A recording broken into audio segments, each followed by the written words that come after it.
नमस्कार, India voice देख रहे हैं आप और मैं हूं आपके साथ शिवम दुबे। इंडिया वॉइस के खास प्रोग्राम देवभूमि समाचार में आप सबका स्वागत है। बुलेटिन की शुरुआत करेंगे 10 जुलाई को उत्तराखंड के हरिद्वार जिले की मंगलौर विधानसभा सीट पर उपचुनाव होना है। बसपा विधायक सरवत करीम अंसारी के निधन के बाद मंगलौर विधानसभा सीट खाली हुई थी। बीजेपी ने यहां उपचुनाव के लिए यहां से करतार सिंह बड़ाना को अपना प्रत्याशी बनाया। बीजेपी प्रत्याशी करतार सिंह बड़ाना आज मंगलौर विधानसभा सीट उपचुनाव के लिए नामांकन से पहले जोरदार रोड शो निकाला। उनके रोड शो में मुख्यमंत्री पुष्कर सिंह धामी, भारतीय जनता पार्टी के प्रदेश अध्यक्ष महेंद्र भट्ट और हरिद्वार से पार्टी के सांसद त्रिवेंद्र सिंह रावत शामिल रहे। रोड शो के बाद बीजेपी प्रत्याशी करतार सिंह बड़ाना नामांकन करने पहुंचे। नामांकन करते समय भी बीजेपी प्रत्याशी बड़ाना के साथ उत्तराखंड के मुख्यमंत्री पुष्कर सिंह धामी, पार्टी के प्रदेश अध्यक्ष महेंद्र भट्ट और हरिद्वार से सांसद त्रिवेंद्र सिंह रावत नामांकन में मौजूद रहे।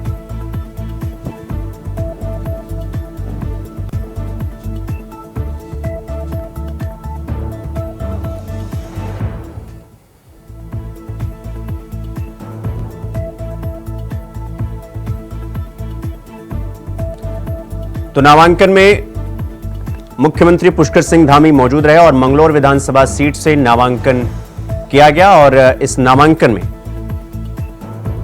हरिद्वार से सांसद त्रिवेंद्र सिंह रावत, पार्टी के प्रदेश अध्यक्ष महेंद्र भट्ट और मुख्यमंत्री पुष्कर सिंह धामी समेत कई नेता मौजूद रहे। तो मंगलौर से प्रत्याशी बड़ाना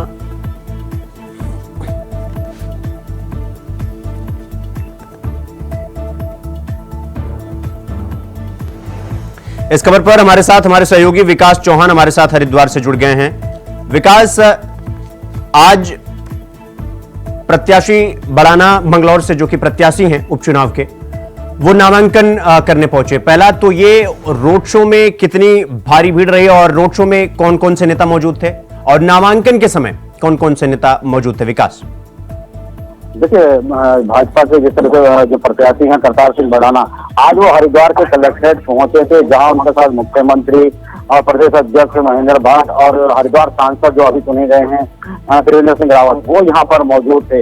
हालांकि जिस तरह से रोड शो की बात है, रोड शो उनका मंगलौर में निकला है नामांकन के बाद, जहाँ पर काफी बड़ी संख्या में लोग उसमें शामिल हैं। अगर हम बात करेंगे नामांकन की, तो नामांकन के वक्त मुख्यमंत्री ने साफ तौर पर कहा कि उत्तराखंड की जनता ने बिल्कुल मिथक तोड़े हैं और इस बार भी एक मिथक यहाँ पर टूटेगा, जिसमें जहाँ उन्होंने कहा कि जिस तरह से मंगलौर सीट अभी तक भाजपा के दामन में नहीं आई है किसी भी बार, तो इस बार वो मिथक टूटेगा और मिथक टूटकर जो जिस तरह से भाजपा का प्रत्याशी वहां से चुना जाएगा।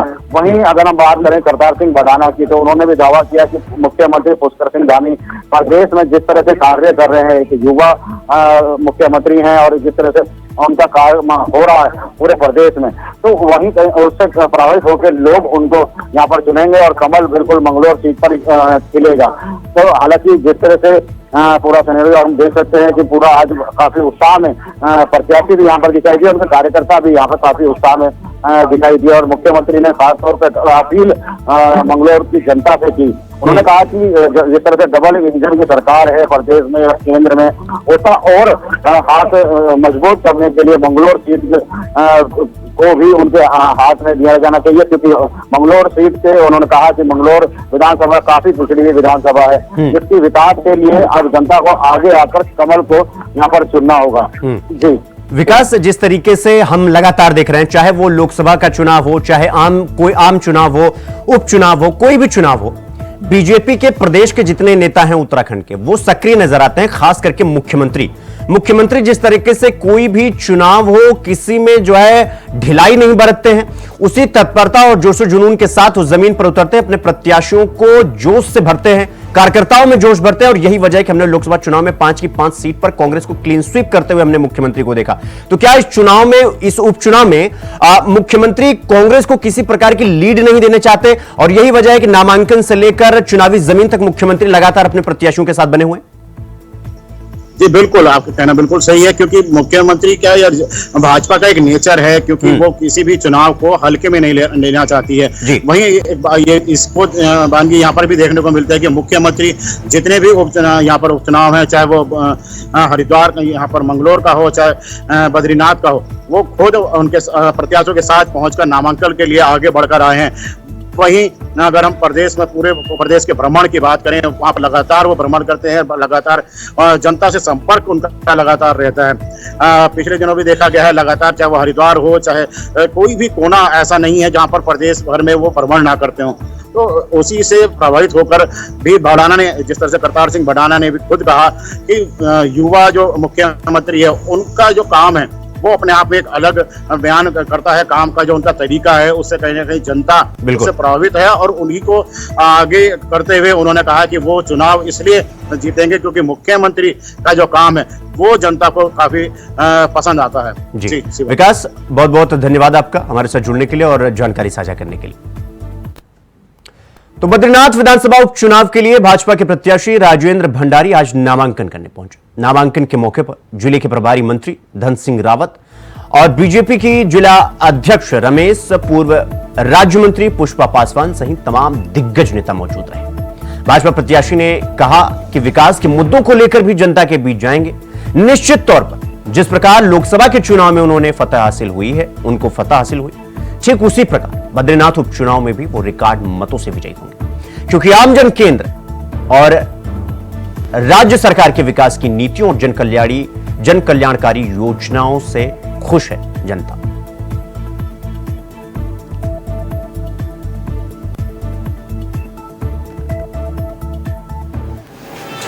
देखिए, अभी जब लोकसभा के चुनाव हुए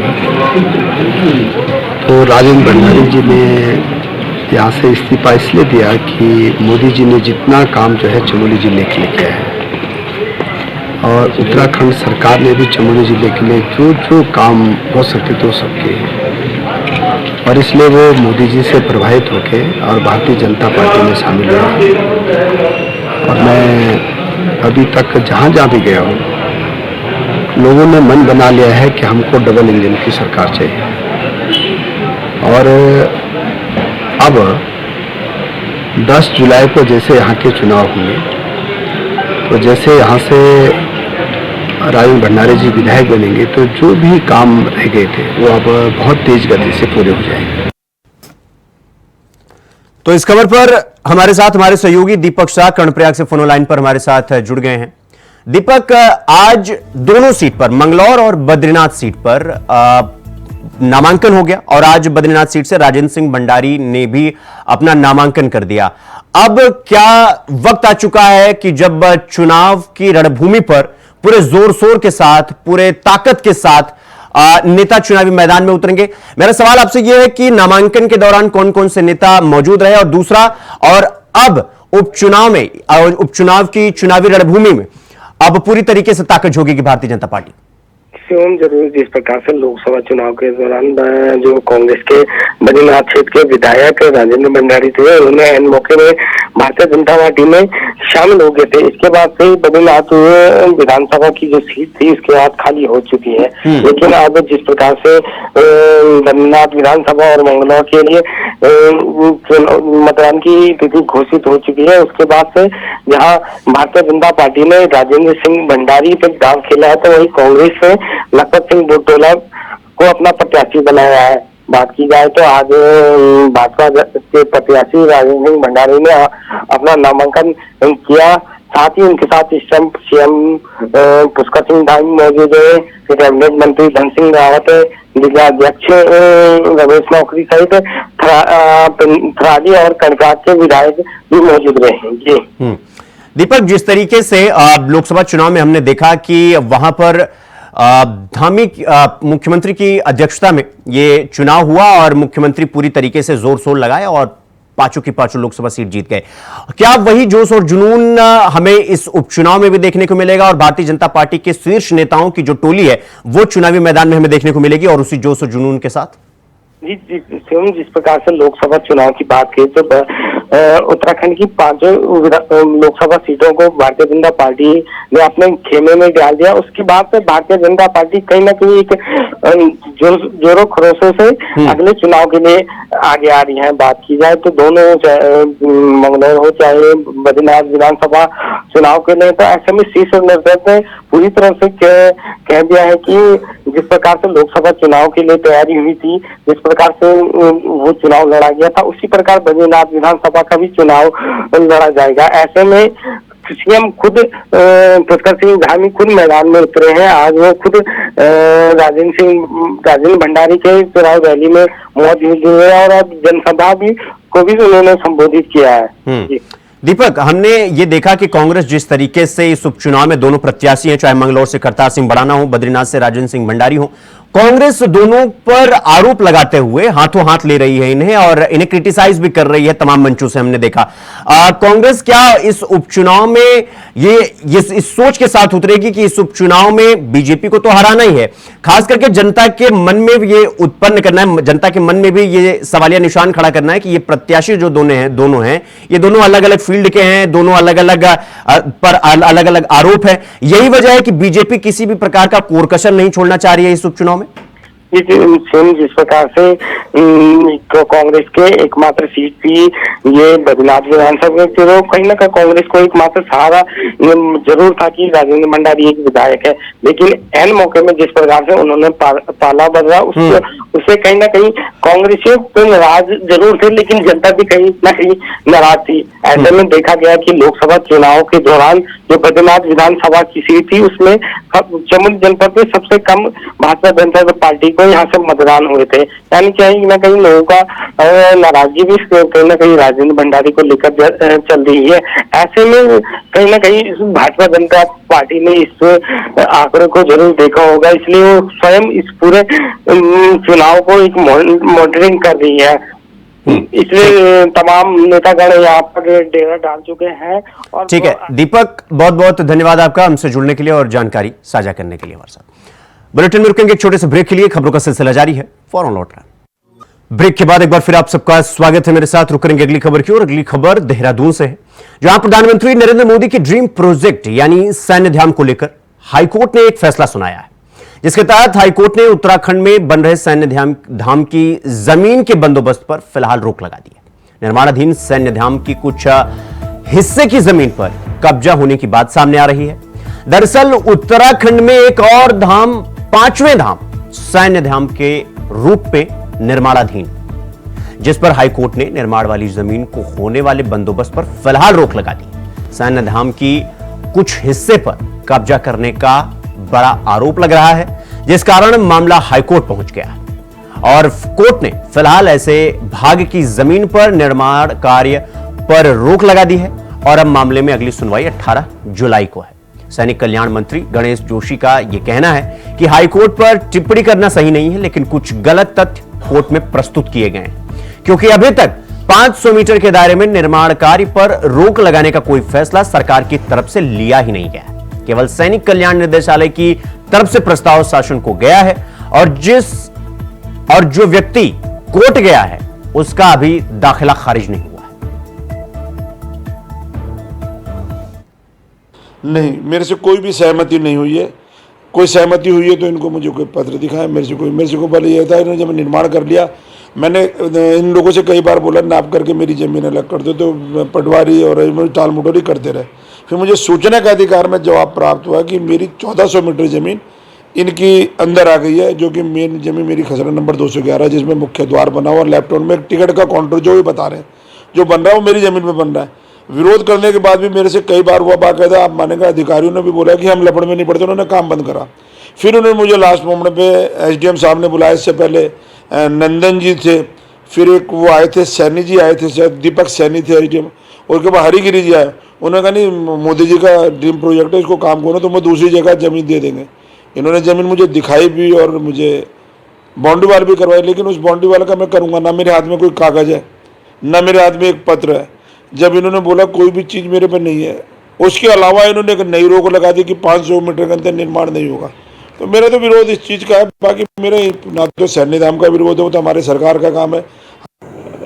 माननीय उच्च न्यायालय पर टिप्पणी करना उचित नहीं है, लेकिन जो गलत तथ्य प्रस्तुत वहां पर किए गए, अभी सरकार ने 500 मीटर के निर्माण पर कोई रोक नहीं लगाई है। सैनिक कल्याण का एक प्रस्ताव शासन में गया है कि सैन्य धाम के आसपास 500 मीटर तक रोक लगाई जाए। उसने सिर्फ उसी को मेंशन करते हुए एक रिट दाखिल की और जो अगली तारीख में कहीं स्टैंड नहीं करेगी, हम अपना वकील खड़ा करेंगे, क्योंकि हमने ऐसा कुछ फैसला अभी लिया नहीं है। और जिस व्यक्ति ने, जो मुझे बताया गया, मैंने जिलाधिकारी से पता किया है, और उस व्यक्ति का कोई म्यूटेशन जमीन का अभी तक नहीं हुआ है, वो उसका कोई राइट भी नहीं है। देहरादून से है, जहां आरटीओ लगातार लोगों की सुरक्षा के लिए काम कर रही है। वो तो वहीं देहरादून जिले में हो रही सड़क दुर्घटनाओं को कम करने के लिए आरटीओ अधिकारियों ने अन्य विभागों के अधिकारियों के साथ मिलकर एक रोड मैप तैयार किया है, जिसमें कई ब्लैक स्पॉट को चिन्हित कर उनको दुरुस्त कराने का काम किया जाएगा।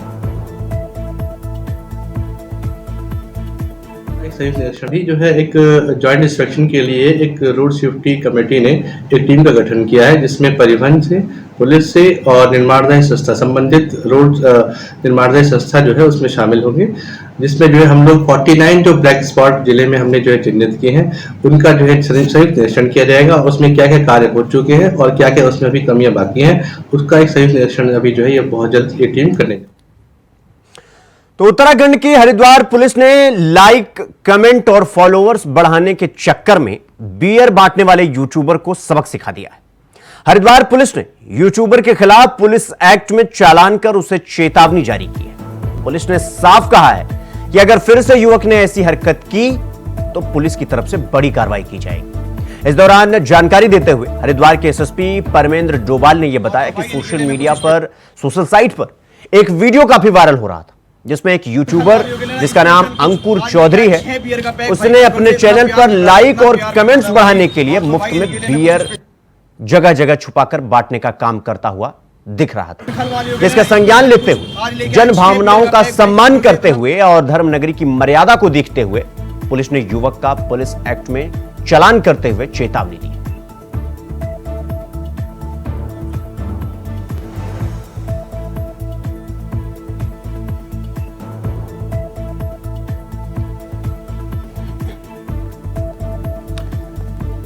तो YouTube पर कुछ लाइक, कमेंट और फॉलोवर गेन करने के लिए किस तरह एक यूट्यूबर जिसका नाम अंकुर है, किस तरह से बियर, इतना प्यार मिल रहा था भाई, और तो भाई इनके लिए मैं कुछ, ये देखिए किस तरह से बियर छुपा रहा है लोगों को। स्पेशल कुछ आज लेके आए 6 बियर का पैक भाई, कंकल से इतना प्यार मिल रहा था, इतना प्यार मिल रहा था भाई, और तो भाई इनके लिए मैं कुछ। तो लाइक, कमेंट और फॉलोवर गेन करने के लिए और स्पेशल कुछ आज लेके आए 6 बियर का पैक भाई, कंकल से इतना प्यार मिल रहा था, इतना प्यार मिल रहा था भाई, और तो भाई इनके लिए मैं कुछ।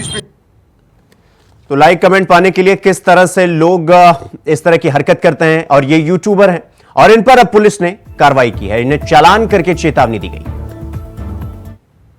यूट्यूबर अंकुर चौधरी के द्वारा अभी 2 दिन पूर्व हरिद्वार कंखल क्षेत्र में एक इंस्टाग्राम अपनी आईडी से एक वीडियो अपलोड किया गया था, जिसमें उसके द्वारा एक बियर की कैन को एक स्थान पर रख के उसको अपने सब्सक्राइबर बढ़ाने के लिए चैलेंज दिया जा रहा था।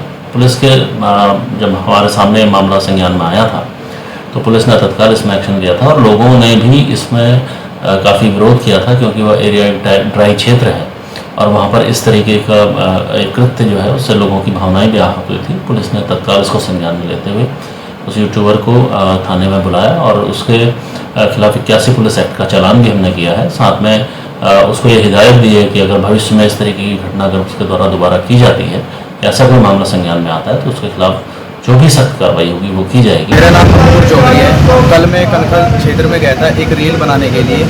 उस रील में मैंने अपने फॉलोवर और लाइक बढ़वाने के लिए बियर का सहारा लिया था, और वो ड्राई क्षेत्र में आता है। मेरे को इस चीज़ का मालूम नहीं था, और आगे भविष्य में मैं ऐसी गलती नहीं करूँगा। और इस कार्य से जिस आदमी को भी, जिस क्षेत्रवासी को भी ठेस पहुँची है, उससे मैं हाथ जोड़ के माफ़ी मांगता हूँ, और इस संबंध में मेरे ऊपर कार्रवाई भी हुई है, जिसका मेरा चालान कटा है थाने में। तो राजधानी देहरादून के थाना रायपुर इलाके में गोलीकांड के मामले को लेकर स्थानीय लोगों में खासा आक्रोश देखा जा रहा है। आपको बता दें कि 6 नंबर पुलिया चौक के पास में स्थानीय लोगों के साथ कई सामाजिक कार्यकर्ताओं ने आज धरना प्रदर्शन किया। प्रदर्शन में जमकर नारेबाजी की गई और आरोपियों के खिलाफ सख्त कार्रवाई करने की मांग की। साथ ही विद्युत प्रदर्शन को लेकर प्रदर्शनकारियों और पुलिस जवानों में जमकर धक्का मुक्की भी हुई। इस दौरान प्रदर्शनकारी मोहित डिमरी को पुलिस ने हिरासत में लिया।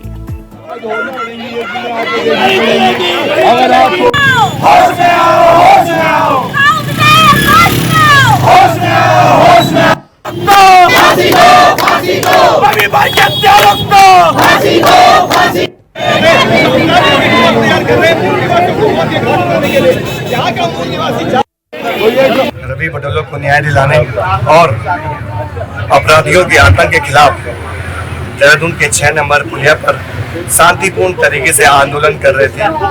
पुलिस द्वारा हमें जबरन गिरफ्तार किया जा रहा है। दमनकारी नीति पुलिस की सामने आ रही है। हम लोकतांत्रिक तरीके से अपना विरोध भी दर्ज नहीं कर सकते हैं। ये स्थिति इस राज्य में हो गई है।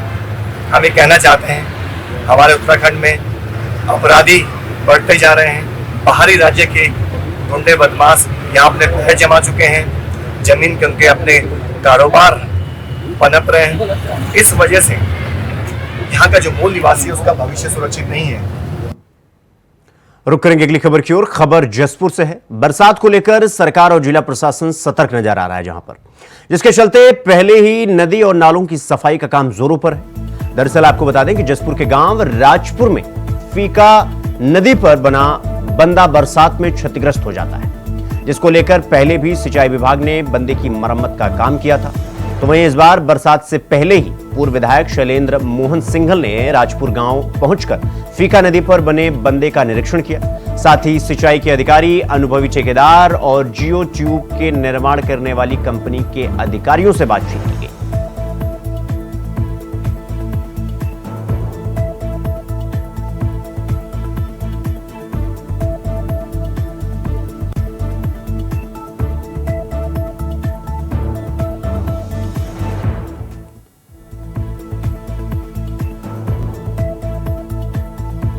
तो बरसात को लेकर इस क्षेत्र का भ्रमण पर आए थे, तब उनसे भी ये आग्रह किया गया था कि जो कुछ आधुनिक टेक्निक हैं, जैसे जियो ट्यूब्स, जो बाढ़ नियंत्रण में आजकल काफ़ी कार्य उत्तर प्रदेश में हो रहा है, उसी तर्ज पर उत्तराखंड में भी जो बाढ़ नियंत्रण के लिए इस पर कार्य होना चाहिए।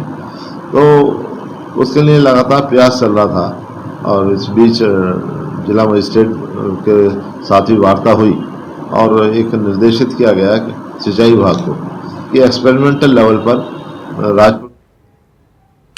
इसी के साथ देवभूमि समाचार में इतना ही। देश और दुनिया की तमाम खबरों को देखने के लिए देखते रहिए इंडिया वॉइस। नमस्कार।